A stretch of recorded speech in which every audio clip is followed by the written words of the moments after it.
as long as we're either in need of advice or for as long as we could possibly benefit from advice, we're mistaken.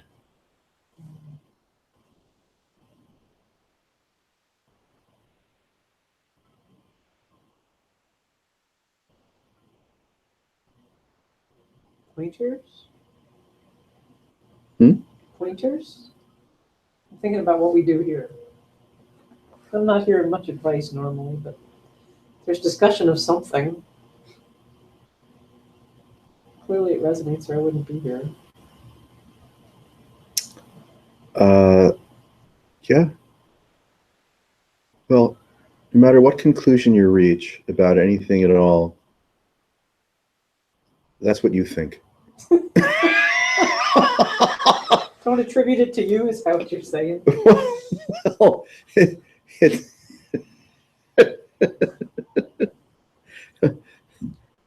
we are incestuously narcissistic. Oh, yeah. With ourselves.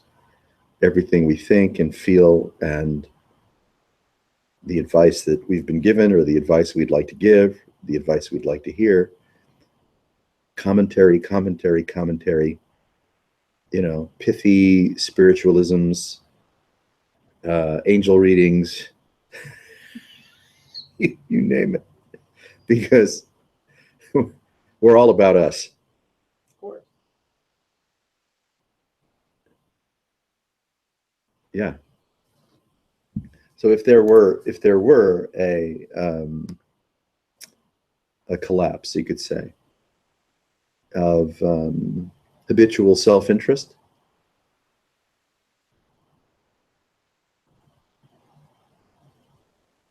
then you wouldn't seek advice, need or receive advice. You're less likely to give advice.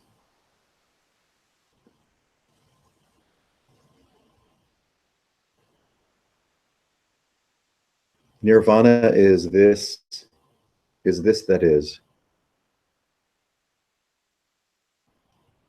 with no sign of incestuous narcissism.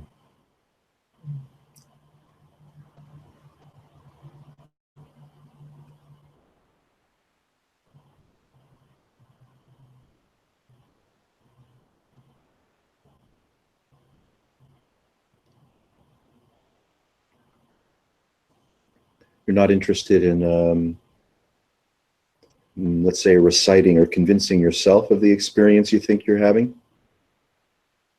And you're sure less interested in convincing anybody else about the experience that you might think you're having.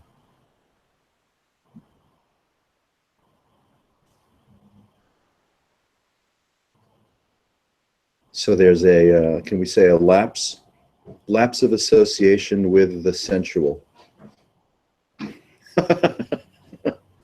Hi.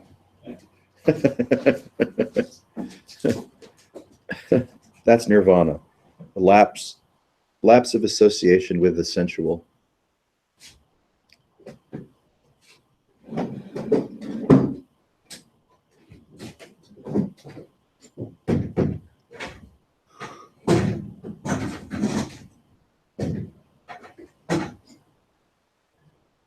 And if there were such a thing as present experience, that would be the let's say the place to look. Present experience is the both the demonstration of the lapse of association with the sensual, the ongoing demonstrative invitation and expression to be the hallucination of yourself.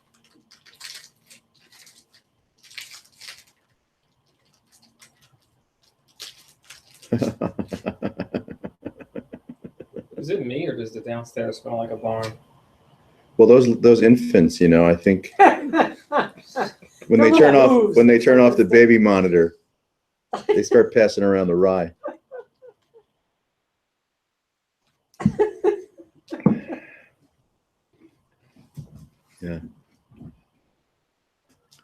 I'd like to go to a 12-step meeting with 6-year-olds.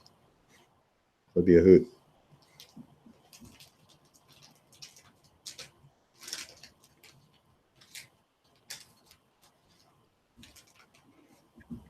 So let's say you think you have a future where feeling a certain way about it would be somehow advantageous. Well, that's misery.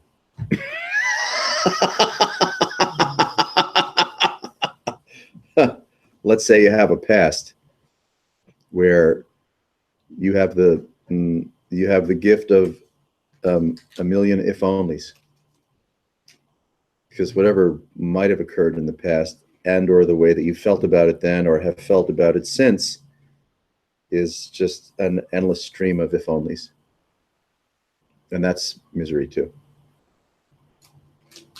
And even misery, is not so bad, really, depending on, the nature of the misery.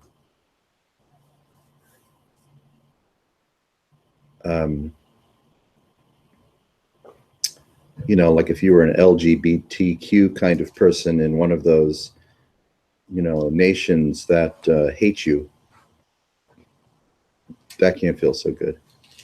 And if you're rounded up and assassinated, well, that can't feel so good either. It's not like those gay rights activists with like the Soviet flag and hammer and sickle. It's like, it's gone around and all you people and put you in camps or just killed you outright. Like, I don't get it. Yeah. Yeah, I don't get it. So, we're talking in, what would you call it? Somewhat indulgent, lofty tones.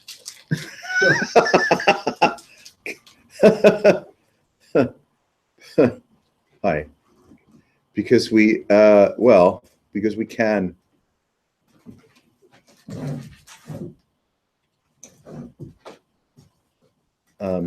If we were under siege, politically, institutionally, biologically, climatologically, if we were under siege and our biologic homeostasis was at risk, it would be more challenging to have a lofty conversation about the nature of realization.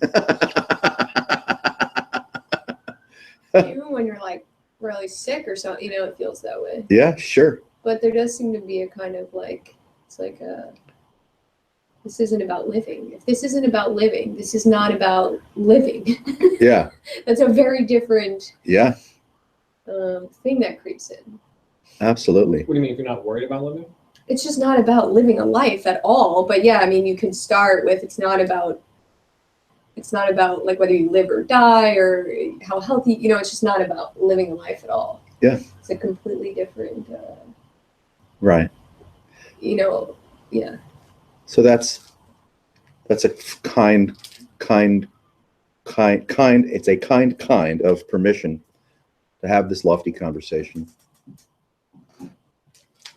Because it's not really about, one's politics or point of view or safety. How things are, safety, how things are going, whether you're going to live or die or not. Yeah. Yeah. If you're They're beseeching. It's really crazy to be like, whether I live or die is irrelevant because it's an imaginary. It's the irrelevant Sangha. Everyone who comes is irrelevant. What's spoken about is irrelevant. Still, there's room for snacks. Yeah, and you'll still do whatever it takes to live, maybe, it doesn't No question. have anything to do with that. That's right. Yeah, it's only irrelevant after you're dead. Then it's like, all right. Yeah, then it's really irrelevant. No, well, I don't, Yeah, no. I get the viewpoint. But then, like, sometimes if I actually, I forget how I get to this place, but if I actually think about my death, I'm like, no, don't die, hold on. It's like something in me, like, really wants to, like, hold on, like, deep inside. Yeah. Well, yeah. whatever I don't know what Yeah, this I is, don't know but what it is seems either, to it doesn't want to Yeah. have everything go to shit. And If we're adopt beseeching, it. something, parent, guru, teacher, spouse, employer, ascended masters, angels, deceased pets. If we're beseeching anything at all, it's too late. We're deluded. We're sufficiently deluded with self that it'd be nice if we could catch a break, and if someone other than ourselves could offer us that break. Yeah. Or at least just tell me something to make me feel better. That's part of it, For the right? moment. That's right.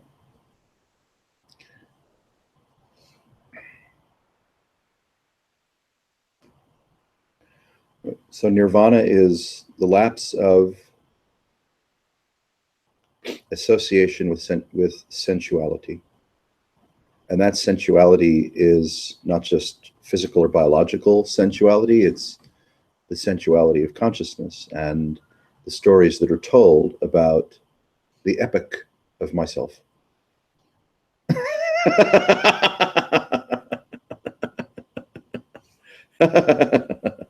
And here, whatever here might be, don't hold me to it, is that very nirvana.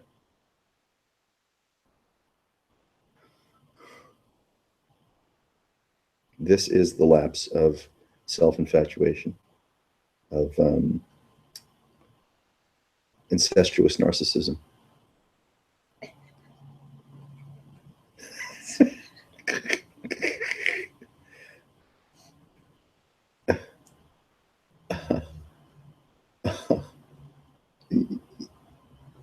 I mean, even if there's physical sensation, and let's say there is, if you're not supplying the narrative, the thought bubbles, if you're not writing the comic book narrative that associates with whatever present experience might be, then you could say it's kind of lighthearted, even if there's pain.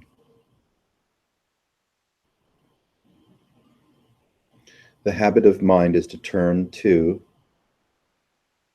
incestuous and narcissistic narrative to paint a portrait of one's so-called condition, which includes anything that you think or feel about the imagination of the past, anything that you think or feel about what you might consider the present, and of course, anything that you think or feel about the apparitional projection of the future.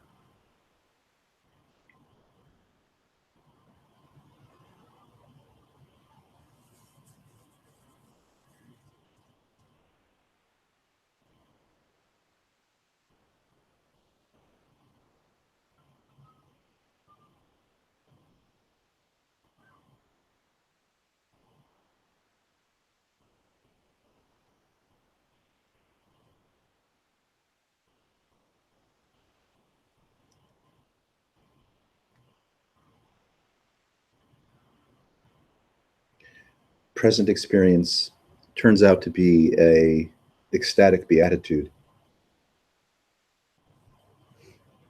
when or as you drop the narrative.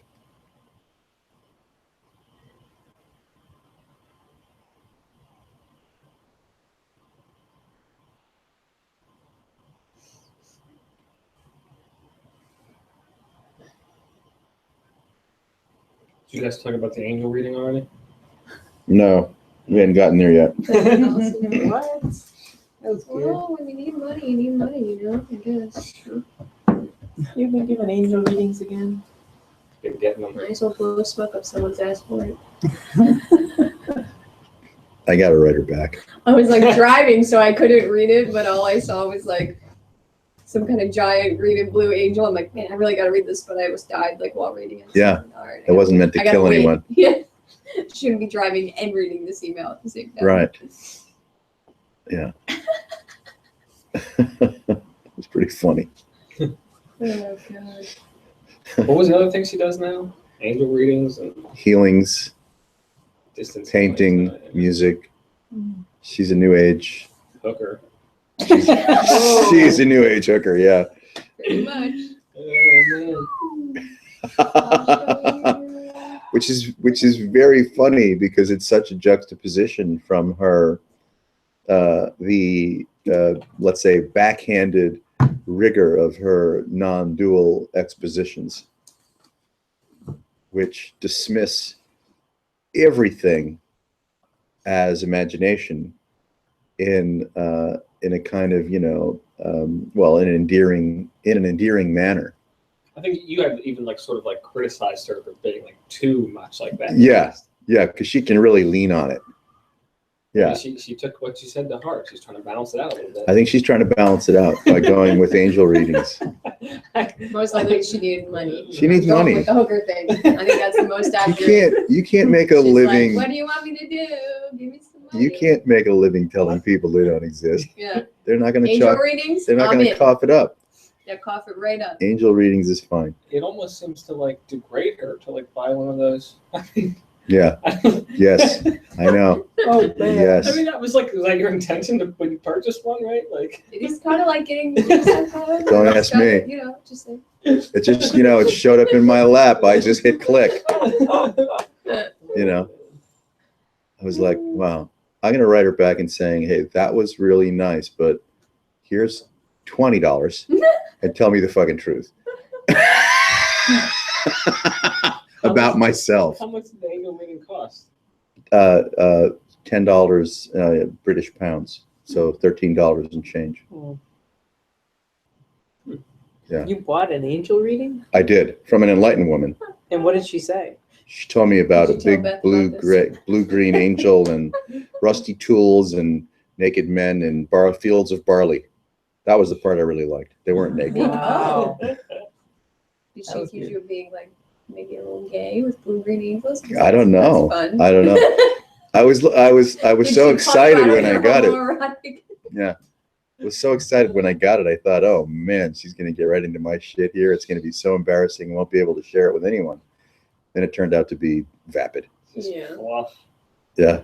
Yeah, kind of. It's like reading your horoscope in the I daily thought you were paper. going to get into all my like addiction issues and, all the times I've been arrested and shit. And what list do you end up on? Angie's list? Worse. Megan's Law? Yeah, not Angie's list. The pedophile list? Would you be Megan's referring list, yeah. It's a different list. Shit. Anyway, it was a hoot. I had a numerology thing from Marcia from Delaware, and she nailed me. She Oh, yeah? fucking nailed me. Oh, Wow. It was scary how right on it was. And I was like, did Uh-huh. I tell you about this, this, and this? She's like, no, I didn't know anything. Like, Hmm. I didn't like it. Yeah, no, you don't like it when people, find stuff out about you that you haven't voluntarily shared with them. Correct. Yeah. Have you met Eleanor before? Interacted with her before? Or? Very briefly, during a talk, I think it was a live talk, and I wasn't on video. I just, wrote a few things, and she just, shredded me. Ooh. It was Oh, yeah? great. How long ago was this? Less than a year. I mean, I was just being kind of, fond of her in a way, trying to be encouraging or something. And man, she just pulled my head off. And I would think I was logged in under Peter Brown's Radiant Presence, Gmail or something. I hadn't intended to be, but I was kind of still logged in under Peter's, Radiant Presence thing, and she was making fun of that. She was making fun of everything. It was great. Yeah. Oh, how the mighty have fallen. Huh? Oh boy, now she's doing angel readings in the gutter. 10 British pounds. Yeah. Yeah. Well, There you go. Just be careful with how enlightened you feel. Be measured in your enlightenment so you can still make a living without resorting to angel readings. Just keep a job, Jesus. Yeah, don't Yeah. quit your day job. Don't quit your day job. Yeah, That's been my approach. Of course, it's getting a little hairy. sure. I mean, otherwise you end up like, a non-dual prostitute, regardless of gender. Non-dual prostitute. Trying to make everyone happy and tell them interesting shit about themselves and your life and your fucking teacher and your enlightenment experiences and what they should or shouldn't do. And you're like, fuck. Morphine would be much better than that. Did you get any more correspondence from Roger? No, I didn't. It didn't seem that. Is it? It didn't seem that bad. I don't know. No, I mean, he sort of like made a point. He said, like, basically, what's the end result of my path? The same thing you're saying. So what that? yeah. I don't know. He made a big fuss out of it, but Well, I read, I like to read shit into shit just for fun. yeah. I mean, it was kind of like the back of his hand. It was, but that's the way they are. I mean, Wayne is that way. It seems like a big fucking love fest when you're on retreat, and you've spent all the money, but it's very impersonal. It's kind of like a show. If you haven't spent the money. That's right. If you haven't spent the money, yeah, you're not going to get a lick. You're not going to get a lick if you haven't spent the money.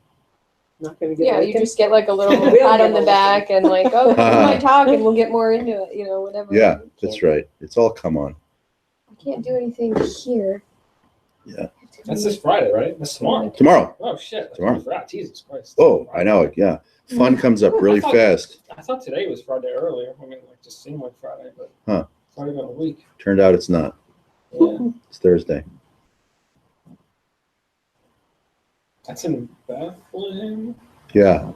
We Yeah. were talking about having dinner beforehand at the Best Western. Up there? Cool. Well, let me know if you go. I'll try to meet you guys there. There's a coffee house within walking distance, I think, too, for a cup of coffee beforehand. I was trying to find someplace other than a Best Western restaurant. We could sit at Roger and Jimmy's table. I guess it's not out of your way to come up to Regalsville. Huh? Anyway, we can talk about it. Yeah. All right. Good. Okay, so let's see. We covered the angel reading. And you watched the short clip from Peterson? I did. Right when just the part I linked, right? At 41 minutes. I should have I included tried to something. listen to it. I couldn't really. You didn't like it? I just didn't get. I don't know. He right at 41 minutes, he just spoke like 30 seconds about like the absolute, but it was like from not a traditional Advaita side, except it lined up literally perfectly. I thought it was a nice description. This is I listened to a thing where he was talking about being human. Was that it? Did it include about being I human? mean, it was like a 40-minute talk. Yeah. That linked right to a specific time, and everyone just restarted it. Huh? No, I came in your because I realized it was like 41 minutes into it or something. He said there's a Jewish parable. Yeah, the Jewish parable started there. It says God is or human is God and human. Yeah. And then then he was and this is what being is, and then God is the absolute, and then went and laid all the qualities of it, and then talked about how they Omniscience. interact. Yeah. Limitless, formless, and then how being interacted with. I thought no one else thought that was an interesting description. It was great. You guys are losers. Yeah, we're bad. Well, it's all in your own, and you might have been listening and been in some really enthralled thing, and then he just said one thing, but if you jump in the middle, his accent threw me off, and he just had a weird mannerism that didn't catch me. I don't know. He's got the Kermit the Frog voice. I know. I think that was from 2009. Yeah, it was pretty old. Yeah. Uh-huh. No, I don't know. I thought see. It was good. I don't know. Sorry, whatever. Before enlightenment was in vogue. Yeah. So I don't even think he ever even invoked it in any way. I just thought, wow, No. that was spot on. Good. Yeah. I bet you wrote that for him. Well, that's very kind. I don't think so.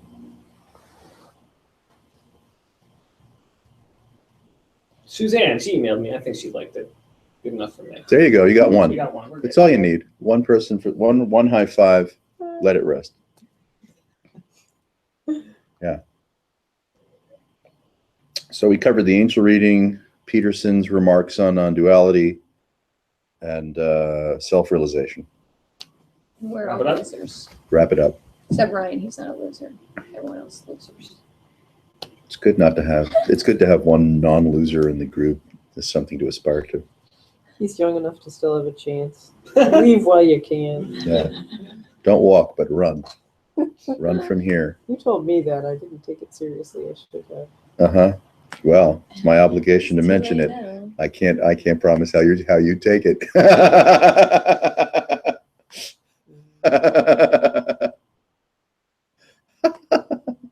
Yeah, unfortunately, if you have that kind of rebellious nature where you're like, did you just dare me? Exactly. Now I have to be it. Yeah. So you see, the slightest anticipation of, call it joy, is you're too late. Yeah. Now, why does that happen? Why is there an anticipation for, joy or realization or whatever you'd like to call it, right here in the midst of the actuality of it? See, it's strange. We have to somehow figure out, which of course is involuntary and impersonal, how present experience is missing something. Maybe missing a lot. I mean, missing a lot. It's missing a lot. And then I am inspired or triggered somehow to contemplate the nature of whatever I might call my life, past, present, future, failure to launch, all the ways I've been, I have insulted others and been insulted by them ad nauseum. And then that anticipation or craving for a different quality of experience occurs, just magically, quite magically. And then I sign on to that perspective involuntarily. And that's it. It's all it takes. It's the simplest little nothing of nothing of nothing. Is the presumption that you will benefit by or benefit through some kind of experience that's other than this one.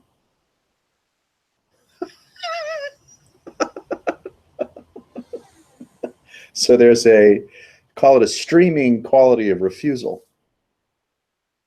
Craving is basically refusal. Anticipation is a kind of refusal. Being on the lookout for symptoms that are more agreeable than the ones that may be presently appearing, that's a form of refusal. So that's what one might call, ego or self. The streaming nature of refusal. Seems, in my experience, just really like a habitual, addictive, kind of streaming. It's like a streaming habitual.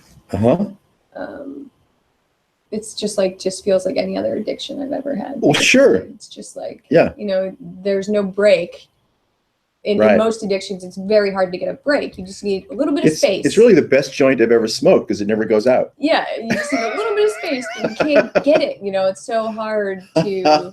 I'm always high on myself. Yeah, you're always high on yourself. It's so hard to just find that little bit of. Put yourself down for a little bit. That's right. And so even the disgruntlement that arises, the injection that turns you into a seeker. One day you were just a miserable fuck and you were okay with that, but then you had to become a seeker. Things got much worse. Well, even when you're a miserable fuck, you're just like, I need to get this job or do that. Like, yeah. It's just like what you're seeking, really. That's right. Yeah, you're running around hyped up on adrenaline and enmeshed in. It's almost manageable to be kind of just a miserable fuck, wanting the shit that you think you need to get so that you'll be less of a miserable fuck. Yeah, I guess it does shift a little bit when someone tells you what you're doing, and you're like, what have I been doing for the past 20-some years? Yeah. Yeah. Once you add the seeker equation to being a miserable fuck, it's like, wow. But then nobody at first really even tells you that, They're like, oh yeah, but this is what you need to see. Like nobody says like, nah, no, you can just chill the F out. Like people just like, oh yeah, this is it. Like Yeah. it's like, Well, yeah, you're getting advice from other addicts. I just bought an It's like angel going reading. into a, you know, Oh, in hopes that it would help. An angel reading. I hey, dude, you got like a blue-green guy. got like Michael, Archangel Michael, Blue-green and guy. Sananda and Kuan Do you Yin. think all the boys get blue-green? All the I girls don't get know. purple pink? Well, you know what? You should buy one, but find out. use a $13, masculine. Use a masculine. Frankie. Yeah, use Frankie Stroman, and see what happens. She'll be like, you are so gay. Man. I know. So there's self-reflection without really any self-reflection occurs. You could say, I lied. I was going to say self-reflection occurs without delay, but self-reflection is delay. So it's really hard to nail it down.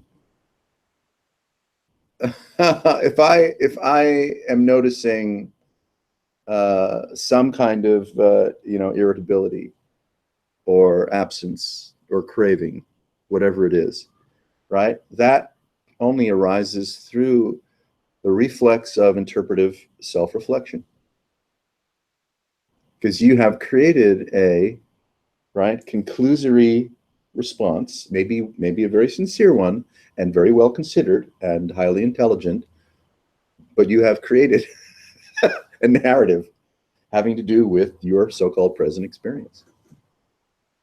And you're going to find, invariably, you're going to find something wrong with that narrative. Well, what's wrong with the narrative? You're what's wrong. See, it's the very arising of the capacity of self-reflection that is the problem. Not what you find, but that you are banking on, self-reflection. That's the problem. You're the problem. And yet, you don't know how to get rid of yourself. So you want the relief of yourself to come pouring in through some other agency, like an angel or a loud tree frog, or the god of your making, the god of your creation, the god of your superstition. See, you're the problem. What is the problem? Self-reflection, self-consideration, and accompanied by any conclusion at all. Any conclusion at all. Any conclusion at all. That's the problem. Because now you've found something.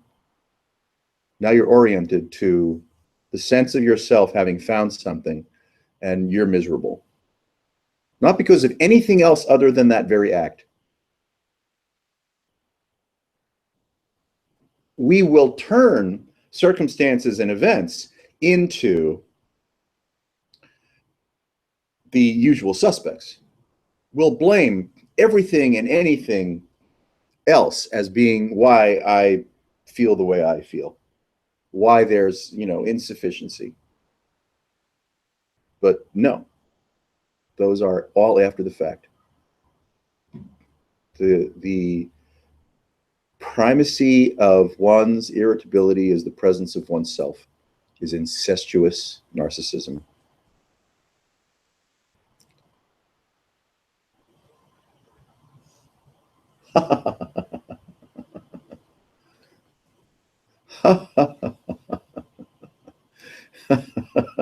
And that's that. You're toast. Now, if we approach this curious dilemma through misdiagnosis or remedial intervention, it won't change it.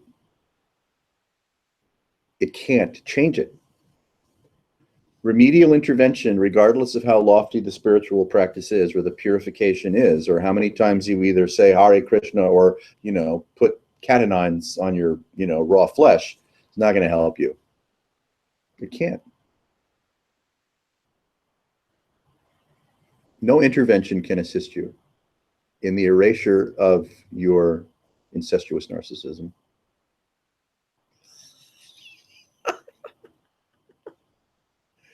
And that's, but trying, right? Hoping and trying that some kind of agency, whether your own or somebody else's, could possibly relieve you of the myth of yourself, is why there are churches and steeples and cosmologies and Petersons and angels and crusades and international orders of interbeing and Is that a everything. real thing? That is, yeah, that is a real thing. Sounds just like you think it is, huh? Well, you take a few vows, you get a brown jacket, you eat slowly, you're good to go. Sounds like the brownies. It's a form of the brownies. Adult brownies. Yeah, adult brownies. Right.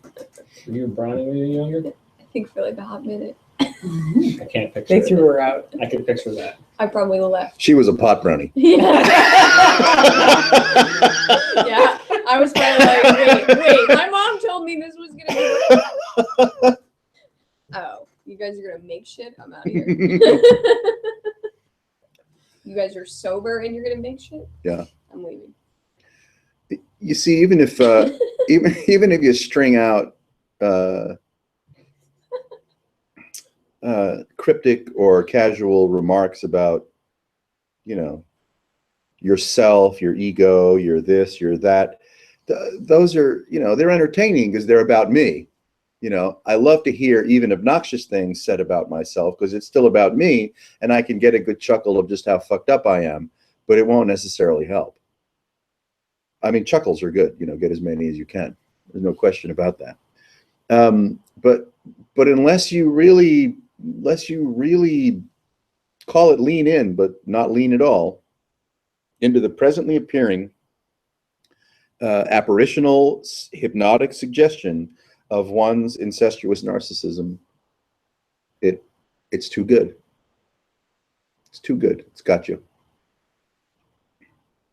It loves it. It loves it when you hate yourself. It loves it when you love yourself.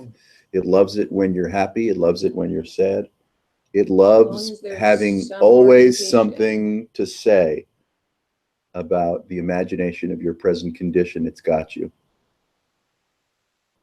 And we presume, or we offer that, you know, that shameless liar our loyalty.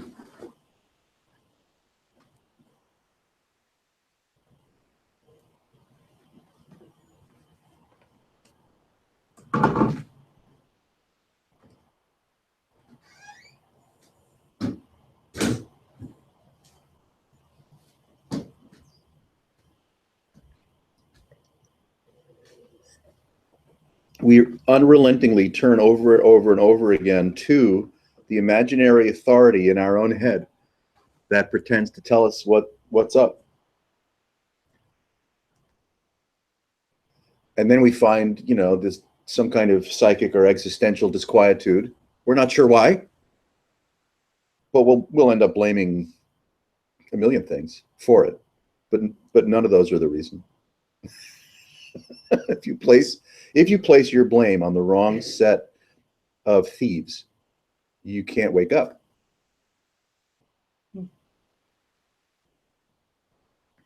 So this is about finding the right thing to blame. Yeah, basically, self-realization is a game of finding the right culprit. Should be easy, man. I'm good at that. Yeah. Well, Kaiser Sose walked right out of there, right? It's a good movie. Yeah. Yeah. Kaiser Sose was, you know, he was on the lineup. He walked right out of there. Yeah.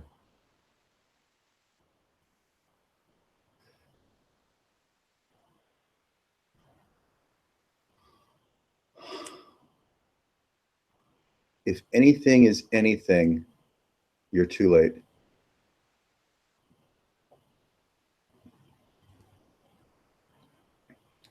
If anything is anything, you have successfully comprised a world.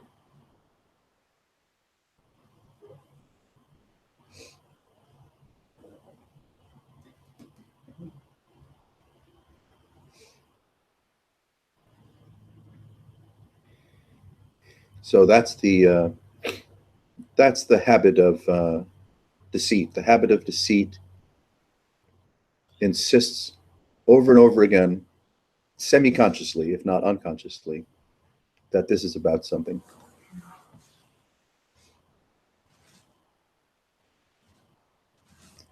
That my realization, my happiness, my existence is dependent upon. I am dependent upon.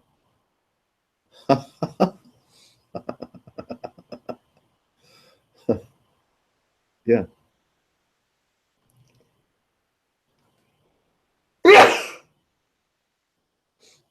Bless you.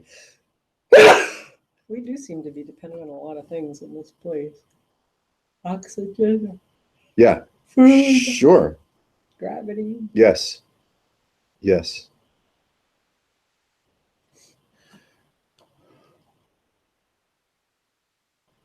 Yeah.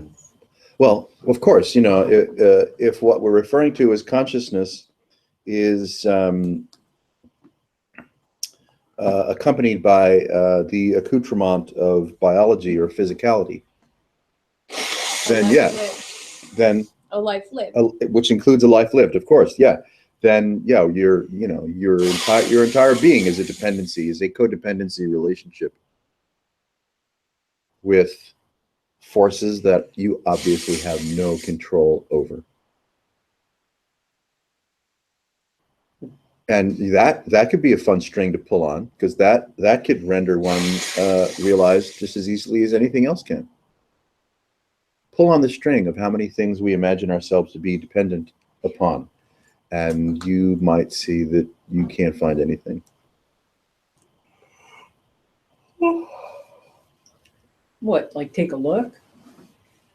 Okay. Seems like I'm dependent on this oxygen. If it was gone, I'd be doing something I could. Yeah, you'd be writhing around on the floor. Or Climbing wherever. over all of you to try to get to the source of where I could get some. Yeah, for sure. I might end up top of the heap and get there. Yeah. Never know. That's right. Yeah, that's right. If you're or if you're a James Bond villain and James Bond leaves you a can of oil in the Right. desert, Yeah. you drink it. Is that from the new movie or something? One of the Disgusting. couple back. Hmm. Yeah. What fun. Yikes. This place is just a load of fun. See, it's really, it's challenging to, let's say, consider the possibilities of whatever realization might pretend to be.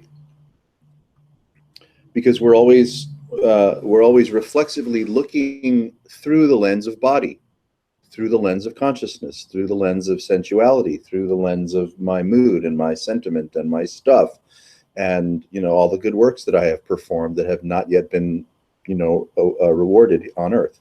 But yeah, a person living on Earth who is interested in living for the most part. Yes, Some people are interested in that's right. As long as you're creature centric, then realization can only be an accoutrement, and you're fucked.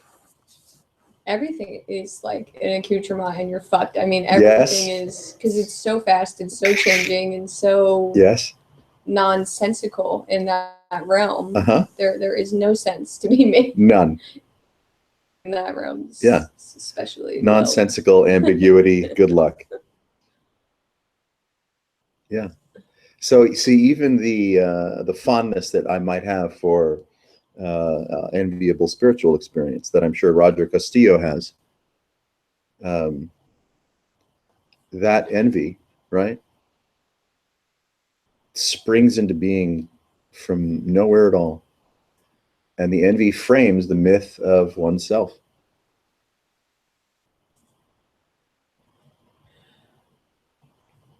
So what's missing is you're missing. What's missing from your experience is you are missing. If you were gone, you would no longer miss your being gone. You'd be fine. But as long as you're around, you incestuous narcissist, there's a problem. Yeah. Right. So the problem is a misunderstanding, right, of whatever you want to refer to this as. Call it presence. Who gives a fuck? Yeah. As soon as you interject the pride of self in the equation of being, there's something wrong. What's wrong is the presence of you. That's what's wrong.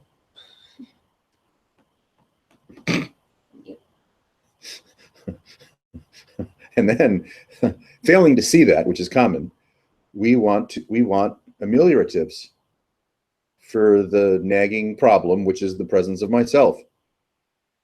But now the amelioratives are, well, they're second generation.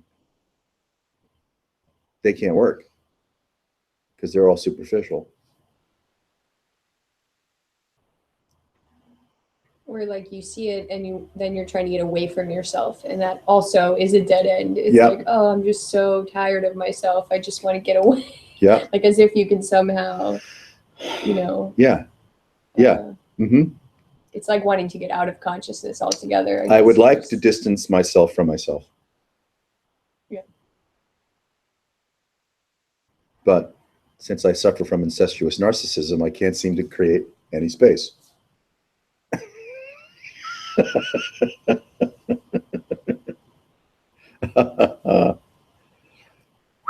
Boy. Because I'm so concerned with what I might be doing in the moment. And even more concerned with how people perceive me. Yeah. Well, yeah, whatever. It's just Yeah. all wrapped up in. Yeah. I'm like As pigs. long as it's about me. I'm like pigs in blankets. I'm all wrapped up.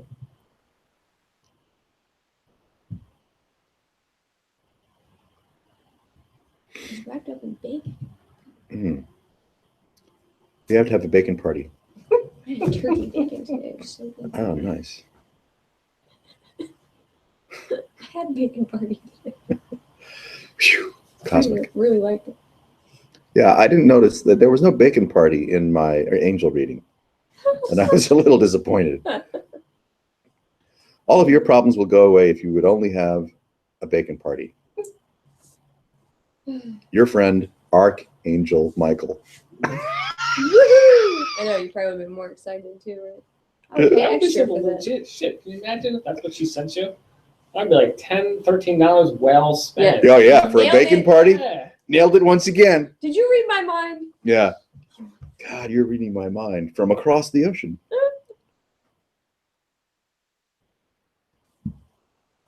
Oh boy.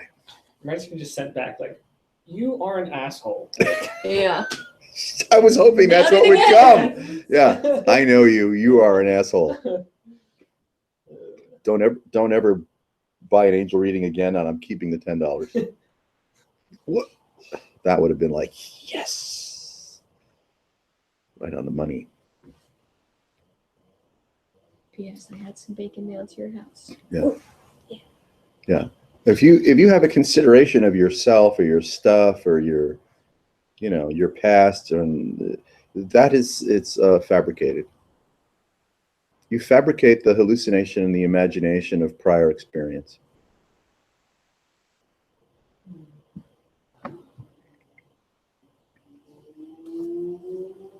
Seems like it's based on something. It sure can. It seemed like anything. I mean, this. Seeing how good you are, this is at doing that is like.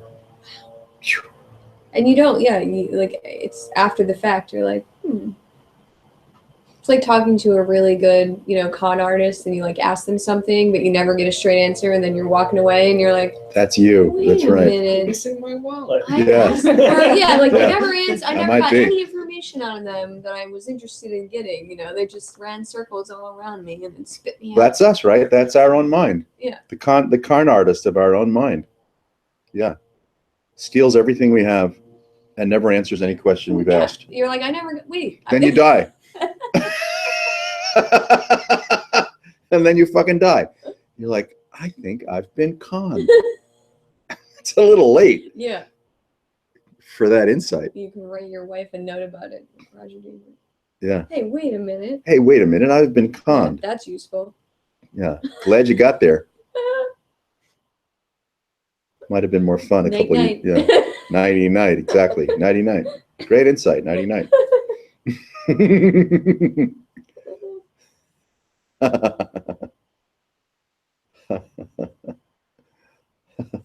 See, even the impulse to make sense of anything, make sense of yourself, make sense of the way you feel, make sense of your life, your stuff, your moods, your presumptions and projections, the justification for yourself, the things you hide, the things you're proud to share. You know, that whole ball of hoopla. It's absurd. It's exhausting. It for sure is exhausting.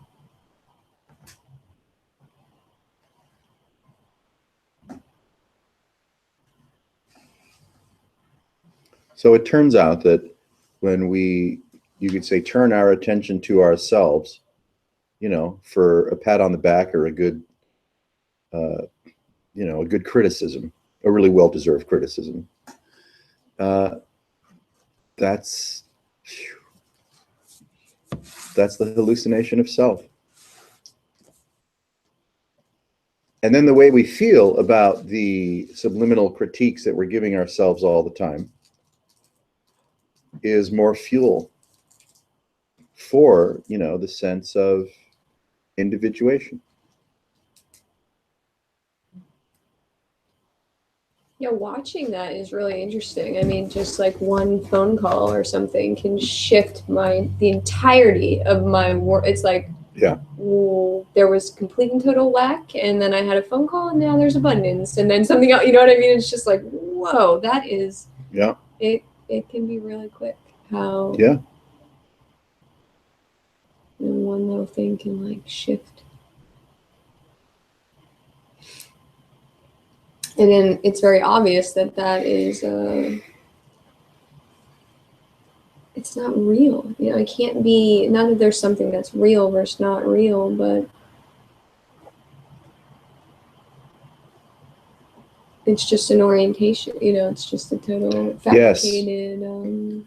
Yes, orientation. That's right.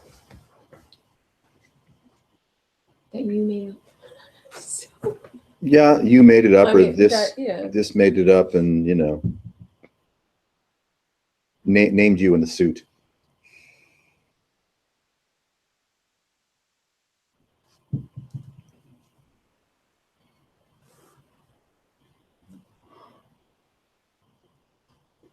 Yeah, if it has nothing to do with you, then it's just a welcome ingress into how this operates. Yeah. And so you're just watching, you're like, well, this, you know, and that's the different, it's not Yeah. about you living a life. It's like just a welcoming kind of, not that it's like you're welcoming in a behavioral way, but Right. you're interested in a totally different kind of informational inquiry. Without the presence of mind creating the hallucination of time, which compromises intimacy, because it creates a false sense of self. So a false sense of self has what capacity to be intimate? Well, none. Because it's just running on fumes. The collapse of what we're referring to as mind, the collapse of narrative, is intimacy. Now, it could be felt as intimacy between, namely between your perceptive field and, let's say, you know, the musical sound of a bird, right? Or anything. Or So- frogs. Yeah, right. Or very loud frogs mating. Yes. So, but there's no intimacy between.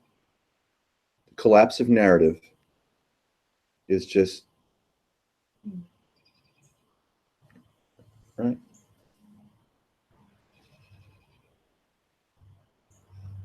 Yeah, that's the kind of welcoming. It's not it's not through the filter of like, Right. oh, I embrace you, like Yeah. it's some new age. Right. I'm just welcoming to everything. Ew. It sounds like Spears It's in his, you know, very different. New Age calamities. Yeah. The lapse of craving is intimacy. The lapse of craving is the lapse of anticipation, the lapse of self.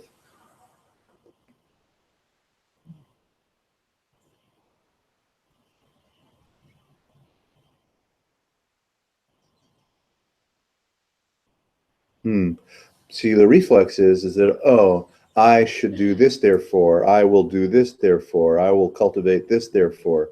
You see, and so it brings the loop back on the There's like a big mouse just ran big mouse. He's in the Right. basket. up the curtain. He lives in the basket up there. That's good for little kids to be. He ran up the curtain under the shelves. He's on Yeah, top he's up under the there. basket. Sorry. Sorry. I was just like surprised to see him scale the curtain. It's good size. More Climbing around fleas. the dishes. That's More fleas, yeah. hygienic. Oh, good. Yeah. Sorry. Wasn't me. It's organic. Wasn't you. Wasn't the mouse. It's a non-dual mouse. He came for the talk. Yeah, Oh, he's yeah. probably enlightened by now. He's been here longer than anybody else. Yeah. Yeah, that mouse is like chilling.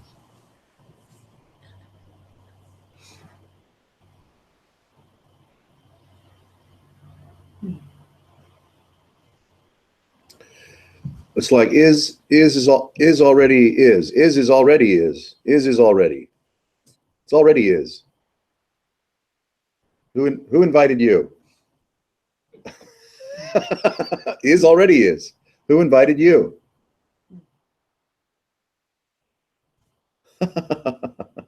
Comes uninvited Yeah, every morning. sure. Here she is. Yeah. Put together the world. Where am I? What's going on? What do I do next? Yes, right? What's my day Yep, gonna be? yep. See the engine of self-reflection. The engine of narrative. Flows in. Yeah. Where am I? Who am I? Yeah. What am I gonna do today? What's up?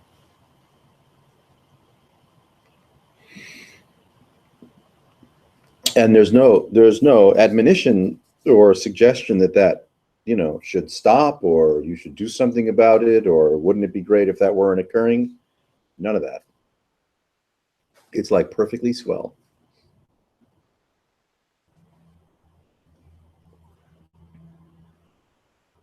So there's no refusal of the chiming of oneself or the chiming of the imagination of oneself. There's no refusal. Like,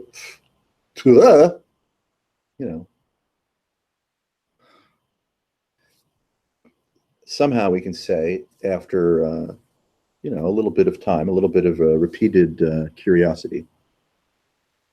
Call it repeated curiosity. The reflex to associate self with the movement of narrative relaxes.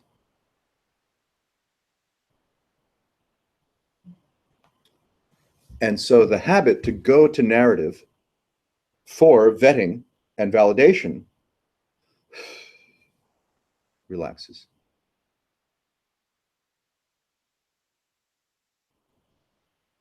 Narrative doesn't stop. It can and will. Not necessarily permanently, because there's no permanently, but the can we say that the volume, inertia, seriousness, habit, energy, addictive, right? To go to narrative for validation can relax. So much so that presence takes the place of the reflex to go to narrative. And therefore the craving, the kind of habitual craving and anticipation of framing so-called one's experience through narrative lapses and collapses. It's just like if you have an addiction to sugar and then you stop eating it for a while, you just kind of eventually it's sort of not forget about it necessarily, but it just kind of keeps moving more to the background. You know what I mean? You don't think about it as much, and you just kind of it becomes a Habits. like Habits another change. habit. Yeah. So Roger mentioned these words in his little thing. One being, call it awakening, whatever the fuck that refers to. And then stabilization, right? Because you can have cathartic experience. You can have conscious discontinuity. And there's no law that says you can't refer to that as awake. There's no law that says you should refer to it as awake. It doesn't really matter. Because even, I mean, awake is it's a poster, right? So is stabilization. I mean, they don't really mean anything.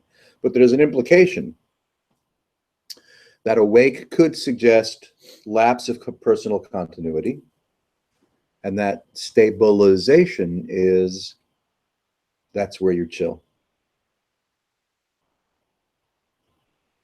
Even in the midst of, the day and the craft of being with yourself, or the craft of being with other people, of getting to work on time, making sure you're business casual.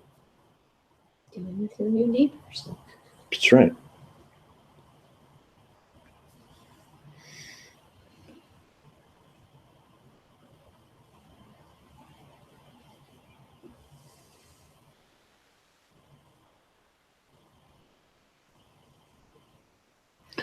Right here, were there any? This is the realization you've been waiting for, if you've been waiting for one. If you haven't been, you're lucky. If you have been, you're lucky. Here it is. You're lucky no matter which way you go. Win-win. It's win-win. coming You're in to luck. Hear the good news. Yeah, you're in luck. Yeah. But if it's just didactic, then, it's either a pleasant didactic or it's annoying as all fuck out, right? So if there's an objective, the objective is to stumble into a firsthand, whatever that means, quality of presence, which is not the product of or tainted by some kind of didactic, spiritual or otherwise.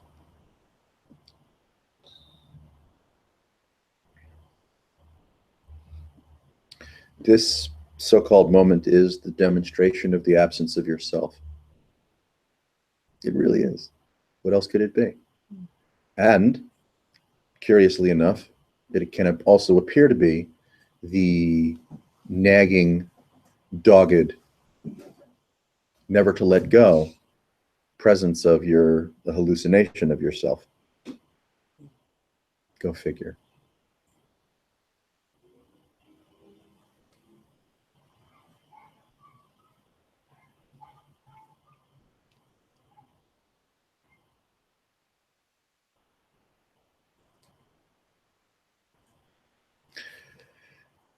It seems like any other, conversation that doesn't just keep leaning into, right, the present demonstration of nirvana is just going to spin, right, narrative.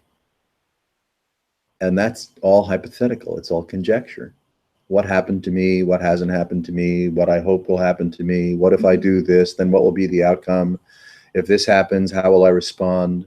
What will I do about all of my codependency and everybody else's codependency, which is driving me insane? You like that? The end of the world, politics, blah, blah, blah, blah. Yes. Go on. That's right. 7 years to live, or Climate more, change, or less. yeah, That's right. Right. How should I live my life in case there might be a chance? That's right. Or not. Yeah. There can't be any, let's just say, practical or impractical freedom in the midst of a narrative that has to do with your ongoing existence. You're just immediately tied in fucking shitload of knots. You're like, I'm just That's right. It's like you're sleeping with Gordian. Gordian knot. Oh. That was a nerdy reference, man. Holy shit. I got some nerdy references. Are you channeling Peter? If only. I know I already asked you this a while ago, but did you ever watch True Detective? Yeah. Yeah, okay. Russ Cole, right? Yeah. McConaughey? Yeah, his character. Yeah. Yeah. It's a good character, right? Oh, Yeah. awesome. Yeah.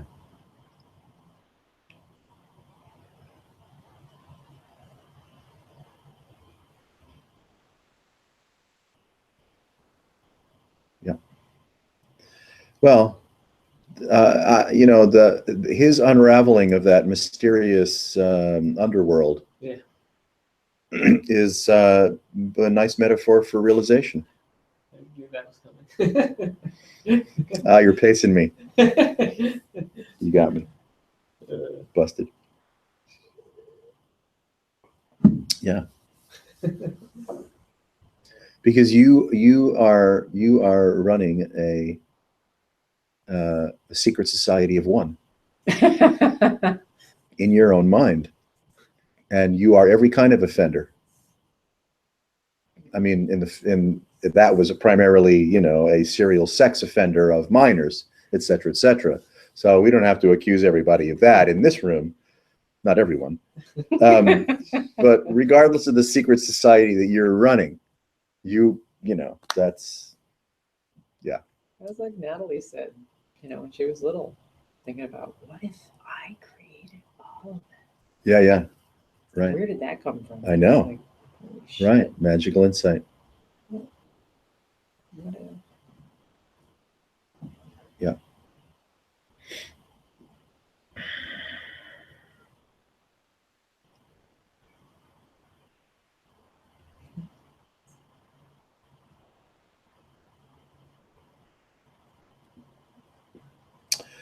The avid, seeker wants to know, for good reason, what are my chances of enlightenment? And if they're better than zero, even just a little bit better than zero, when? How do I increase them? How do I up the That's right. probability? That's right. What do I do? Same idea. Sure. What are my chances? When? What do I have? Who do I have to fuck around here? To get a glass of water.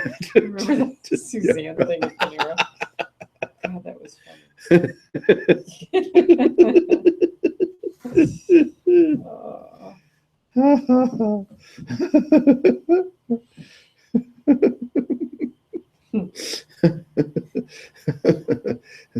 So the myth of self just, pours forth. I mean, it's magical, it's generous, it loves you to death, actually.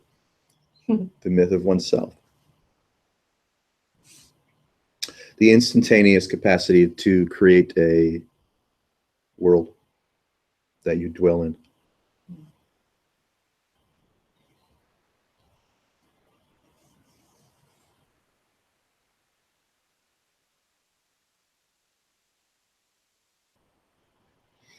And, if you take up the candle of seeking, then, you want to find out what to do about yourself through whatever lens it is you've been attracted to. The Book of Urantia, the Order of Interbeing, the local Rosicrucians, your friends at Pebble Hill, AANA. AANA, The Night Sky Sangha. the Night Sky Sangha, probably the worst place to get any kind of meaningful information. Still try. You can still try. We're still hoping.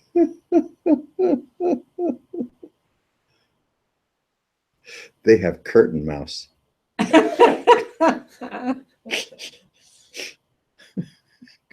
Gravity defying mice.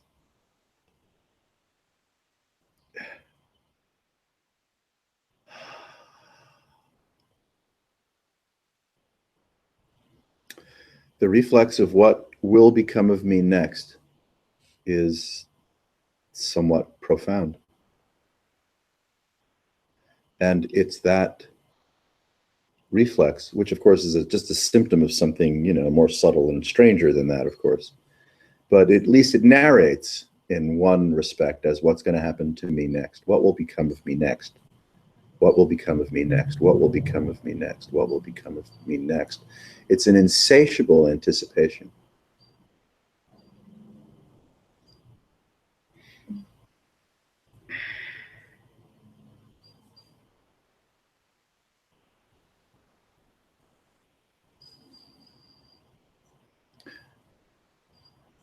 And that reflex, that craving, that, self-reflection and pursuit of validation, experiential validation, existential validation is samsara.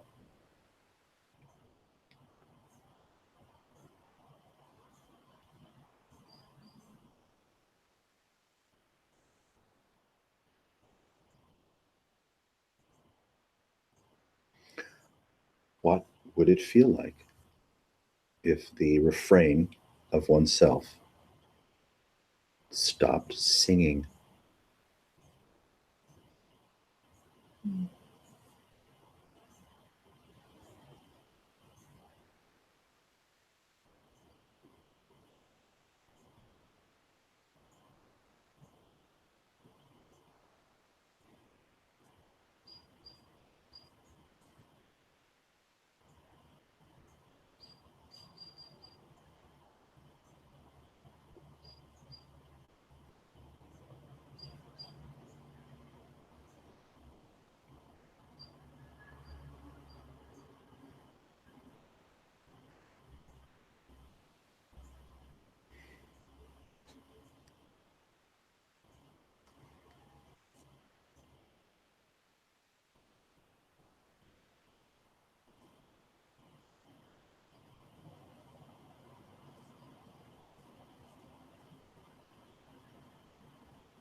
Sometimes we can be all too clever and, characterize secular or spiritual insights through clever vernacular.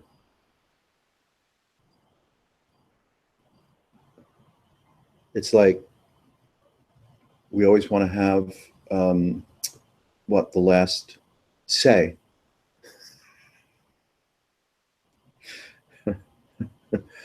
So intimacy isn't enough. Intimacy is not enough for us. I have to make a pithy comment.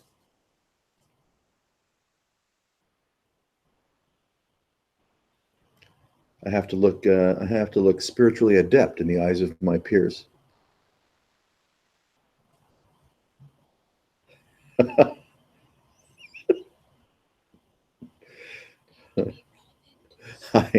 I need to be the shit that I think and the shit that I say needs to be relevant. Yeah. Because it lets everyone know that I fucking got something here. I'm relevant.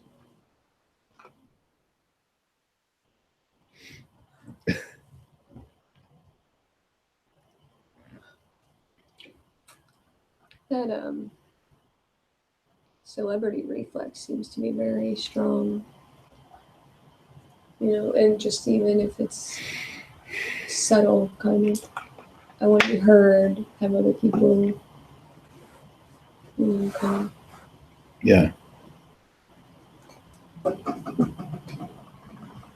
Yeah.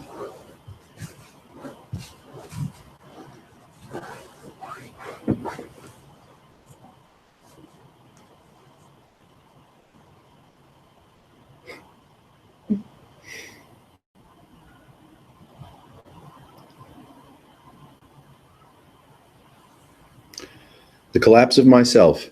It's not for everybody.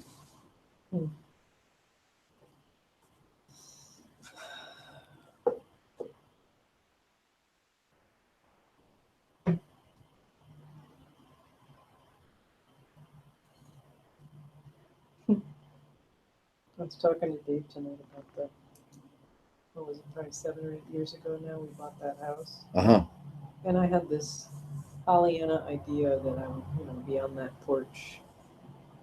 I was heavy into Byron Katie at the time. I found the way. All I had to do was, ride it out, do enough of the work, and I was Yeah. on my way to heaven. Yeah. And I was positive it was going to be just this perfect idyllic setting for this and happily ever after. Yeah. And what happened is shit hit the fan. Uh-huh. And As it can often do in idyllic settings. everything I didn't want to deal with ended up in my face. Oh, God. Fucking huge. Ah. Phew. You rolled snake eyes. The idyllic thing is very interesting. It's like that's what my mind seems to be doing most of the time, trying to set things like it's a bizarre control drama. Like if things just, I'm going to make everything perfect, and this is how I'm going to do it, and just I have ideas about how that will look, and that everything's going to be great. Mhm. Yep. Forever and ever, amen. It's like, no, that's not how this works. It can. Like from time to time, I guess it can. I mean, Jim Carrey feels that way. I mean, I don't know, right? I mean, Yeah. actually, Yeah. Just that insistence that it all be perfect and that anything less than that shouldn't be happening. I mean, that's hell. That's totally hell. Everything's hell.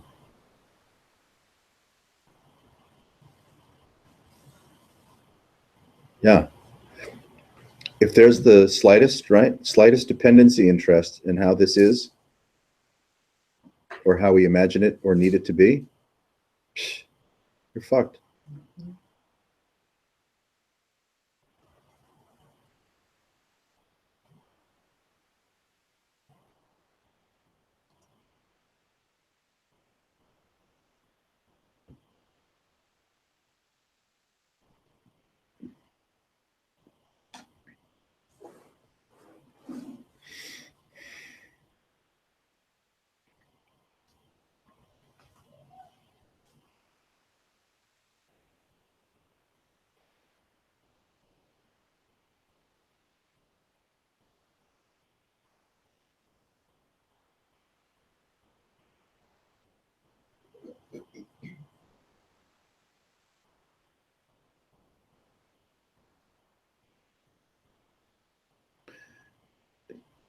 Are you anything? Are you anything at all?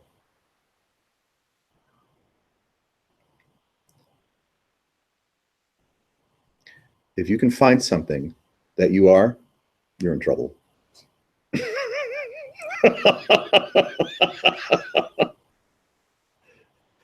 Byron Katie can't pull you out of that one.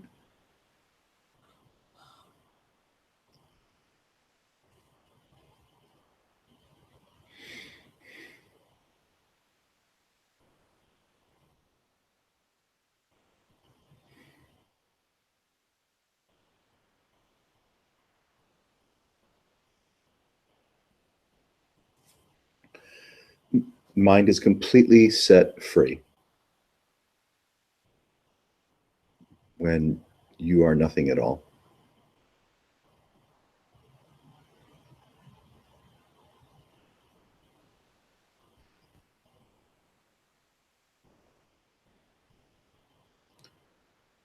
There's no story, there's nothing to defend. You're not micro or macro managing anything. You're not trying to steer circumstances or events or other people to your way of thinking, to your need. You're not supplicating God to be noticed in the way that you want to be noticed.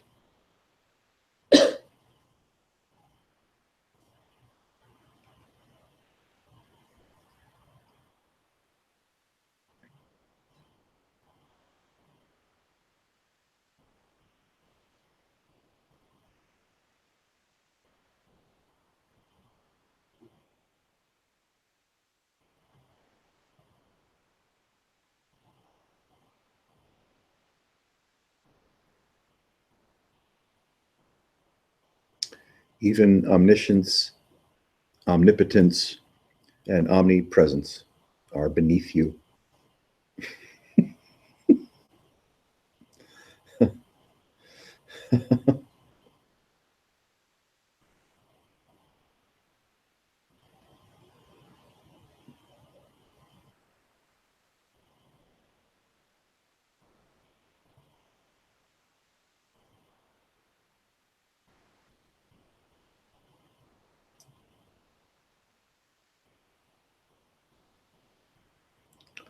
You don't have an opinion about self-realization, and there's not much to talk with Rick Archer about.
Sounds like the mouse is getting some water.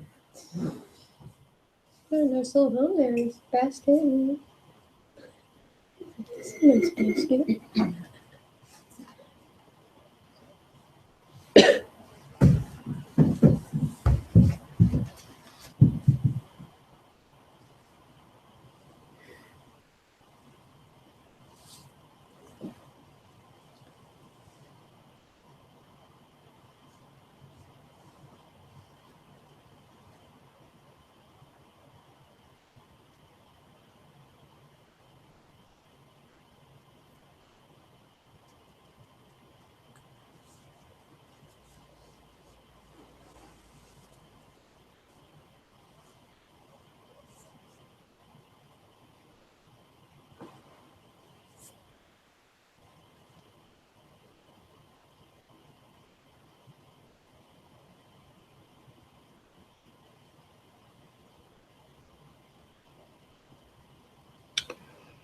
There's time for questions.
So what happens if you're just like hanging out, enjoying the moment? Like there's just some like underlying like desire that the future stays the same and things don't change. Sure, it's always possible.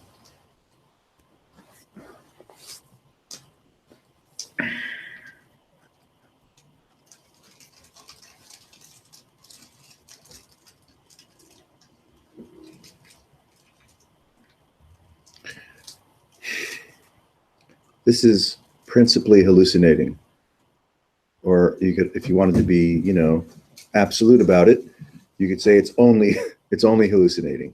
It's all it can do is hallucinate.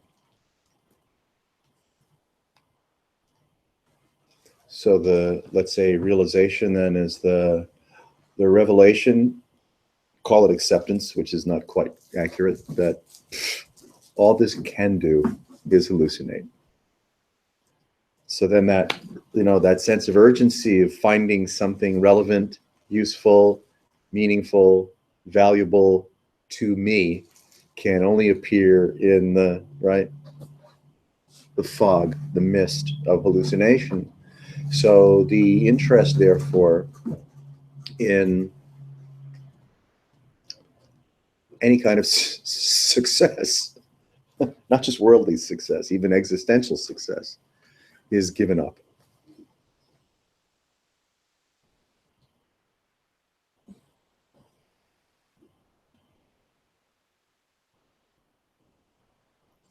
What I was getting at was like, if you like get to the end goal, it's like disappointing a lot of times. It's like the fun is like you know, getting there, like busy doing all this stuff. But then like that just sort of seems automatic because at the time you only ever want the goal. Yes. And like once you get there, like, well, what do I do now? Yeah. But so I guess from just like a sort of like practical worldly sense, like sort of paying attention to like the getting there and thinking like, oh, like I'm enjoying myself. Yeah. Is, I mean, I don't know. Yeah. That's not really like any sort of release, I guess. But it does seem to be more enjoyable than being like an unaware crackhead. From a you know, a yogic point of view. An unaware crackhead. Yeah. From the yogic point of view, and yoga is referred to as engagement with the streaming field of sensuality and mind. So one is engaged with whatever this is or isn't, and then there's a refinement, an organic refinement that occurs, where the engagement has us moving about, you know, willy-nilly to micromanage circumstances and events to derive more pleasure, success, security, good feelings, you know, Byron Katie's success on the deck. Yeah, you know, the unperturbed life, right? That was what I was figuring The- I'd find. Perturbation-free existence. Actually, it was just like unbelievable bliss. Like, just keep going up, up, up, up. All right. Unbelievable bliss works.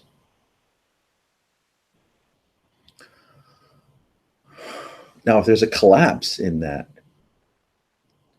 then yeah, you are asked, invited, or more likely forced to contend with whatever the fuck this is.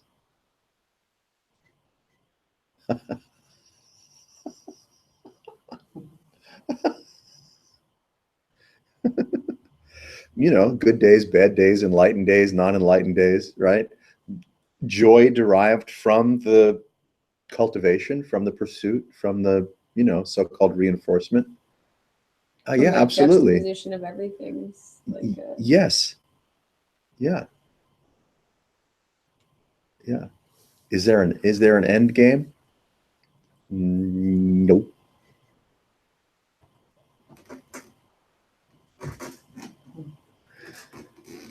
The collapse of narrative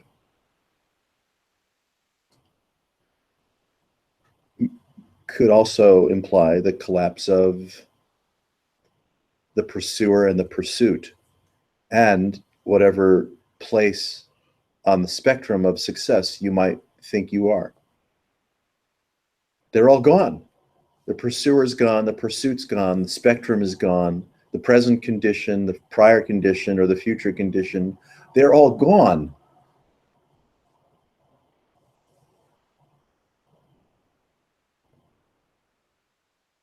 So that would just have seemed like a more skillful navigation of like the same, like madness. Okay, yeah, well, sure. I mean, skillful navigation of madness is what this is. Well, I would say like most of the time it's like unskillful navigation. You're just like being like Yeah. Really fucking stupid. But Yes, that's right. so you Idiots can be like are a little us. less stupid, but like maybe like that's Yeah. not, like Uh-huh. you're still pretty stupid. Oh yeah. Yeah. Yeah. Right. Even in your most finest moments, Yeah. you're still pretty stupid. But that's not, personal blame. That's just the way this rolls. Yeah.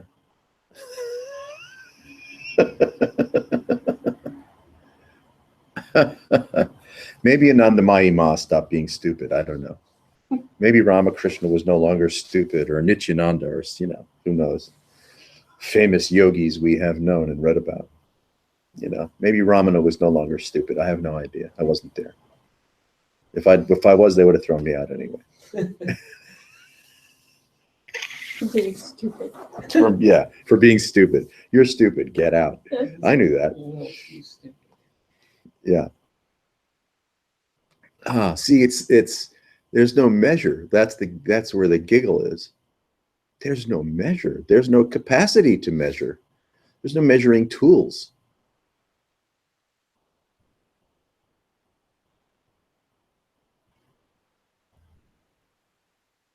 Without measuring tools, you can't inhabit this as a creature, as a person. With no measuring tools, you can't inhabit this. And that's the good news.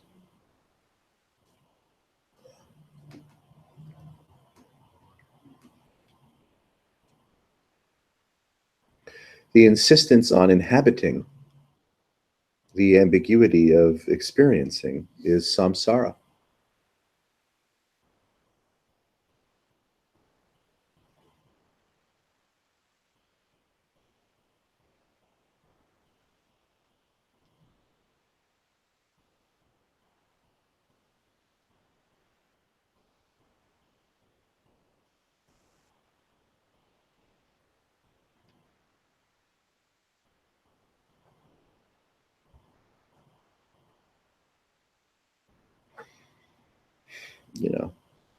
But unless you're being supported by others or independently wealthy through your own entrepreneurial gifts or family estate,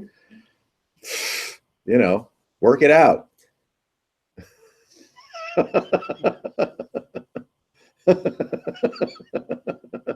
Spiritual hooking. Yeah. So if you can make a living selling angel readings, get to it.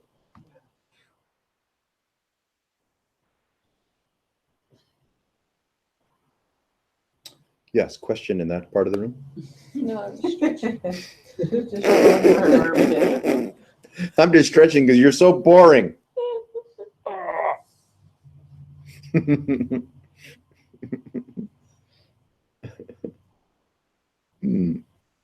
Yeah, that's part of the terror or the frustration of it all, is that measurement, the capacity for measurement, arises absolutely spontaneously without hesitation.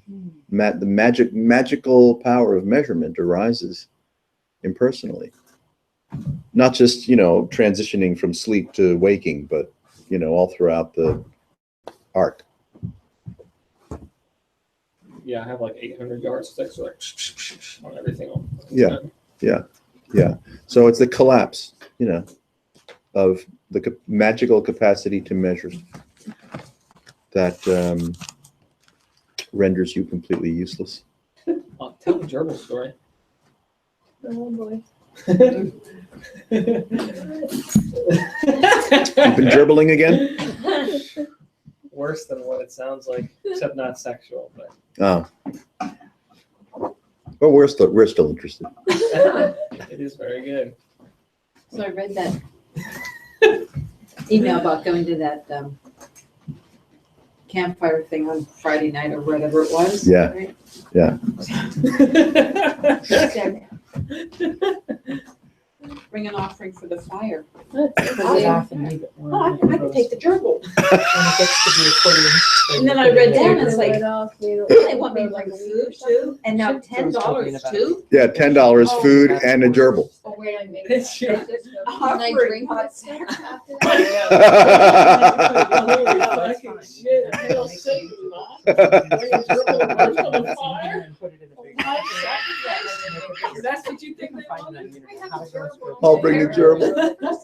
Yeah. You just take the- you don't want the lid on. I just- She's sick, right? You're really. My big mistake was telling him about it. You should have never told Yeah, me. don't share. Oh my I god. missed the journal Yeah. story. Oh my God. Who's Talk the, about stupid. I Good thought night, it was everybody. well thought out. See you around. satanic sickness? Like, Thanks for coming. Thanks for supporting the Night Sky Sangha. That fire, the like shamanic whatever. Yeah, they said yeah, like yeah. bring like an offering for the fire, and she was like, "Oh, I'll bring the gerbil," and then like, and they want food and $10. What the? Wait, why would I bring the gerbil? I'm like, yeah, why would you bring the gerbil for the fire? Do you have a pet gerbil? Yes, of course we have a pet gerbil. Okay. Let's start. She was Let's gonna- start. Let's back up a little. Who's gonna roast it on the fire? Hail Satan! Why do you guys have? Yeah, well, They I wanted an joke with offering that for all the the time fire. about Fred. Yeah. You know, I'm like, I Fred, could have brought a spit chicken. roast. Dog, that's real fucked thinking, up. Man.